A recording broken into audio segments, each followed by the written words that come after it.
بسم اللہ الرحمن الرحیم۔ السلام علیکم اکتشافی ٹپس کے پیارے دوستو، ہم امید کرتے ہیں کہ آپ خیریت سے ہوں گے۔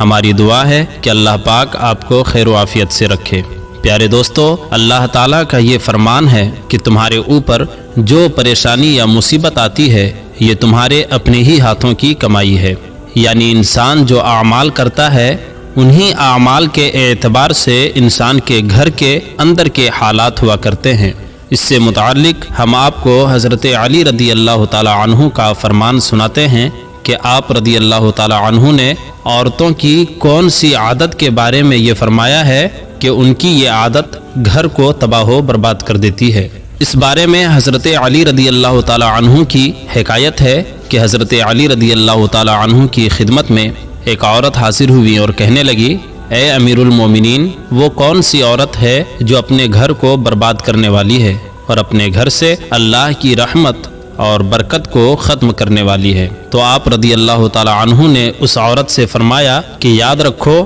جس عورت میں یہ ایک عادت موجود ہو تو وہ عورت اپنے گھر کو برباد کر دیتی ہے۔ اس عورت نے جب آپ سے پوچھا کہ وہ کون سی عادت ہے تو اس کے جواب میں حضرت علی رضی اللہ تعالی عنہ کا کیا فرمان تھا؟ دوستو، یہ جواب بڑا ہی غور طلب ہے۔ حضرت علی رضی اللہ تعالی عنہ نے جواب دیتے ہوئے فرمایا کہ یاد رکھو کہ جب عورت گھر میں کھانا پکاتی ہے اور اللہ کا نام لیے بغیر ہی کھانا پکانے میں مصروف ہو جاتی ہے اور کھانا پکاتے وقت اپنے دل و دماغ میں حسد، کینہ، بغض اور نفرت رکھتی ہے تو یاد رکھو یہی وہ عورت ہے جو اپنے ہی ہاتھوں اپنے گھر کو تباہ و برباد کر دیتی ہے۔ یاد رکھنا کہ عورت جب کھانا پکاتی ہے تو اس کے احساسات کا اس کھانے پر اثر پڑتا ہے، اور یوں حسد، نفرت اور بغض و کینہ کے ساتھ جو کھانا پکایا جائے گا تو اس کے اثرات اس پر بھی پڑیں گے جو اس کھانے کو کھائے گا، اور یوں گھر کا سکون اور امن ختم ہو جائے گا۔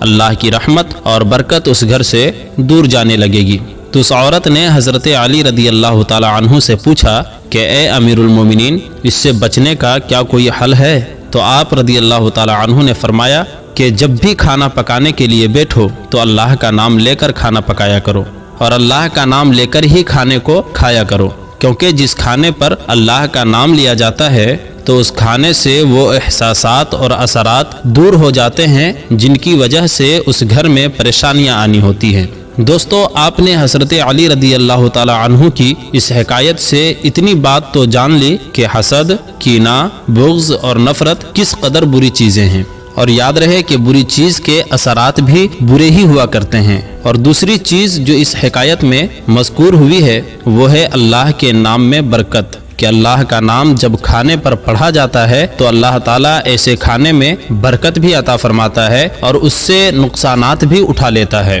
یاد رہے کہ احادیث نبویہ صلی اللہ تعالی علیہ وآلہ وسلم میں بھی حسد اور کینہ کی سخت ممانعت فرمائی گئی ہے، جیسا کہ ایک روایت میں ہے کہ حضرت انس رضی اللہ تعالی عنہ کا بیان ہے کہ اللہ کے رسول صلی اللہ تعالی علیہ وآلہ وسلم نے فرمایا کہ ایک دوسرے سے بغض نہ رکھو اور نہ حسد کرو اور نہ ہی ایک دوسرے کی غیبت کیا کرو، اور اللہ تعالیٰ کے بندے اور آپس میں بھائی بھائی بن کر رہو۔ اور کسی مسلمان کے لیے یہ جائز نہیں ہے کہ وہ اپنے مسلمان بھائی سے 3 دن سے زیادہ جدا رہے، یعنی قطع تعلق کرے، بروایت صحیح بخاری جلد سوم حدیث نمبر 1003۔ اسی طرح ایک اور روایت ملتی ہے کہ نبی اکرم صلی اللہ تعالی علیہ وآلہ وسلم نے فرمایا کہ لوگ ہمیشہ بھلائی سے رہیں گے جب تک کہ وہ حسد سے بچتے رہیں گے، بروایت طبرانی۔ دوستو، ان روایات میں حسد کی ممانعت بھی فرمائی گئی ہے اور ساتھ میں یہ تنبیہ بھی فرمائی گئی ہے کہ حسد اور بھلائی دونوں ایک ساتھ جمع نہیں ہو سکتے۔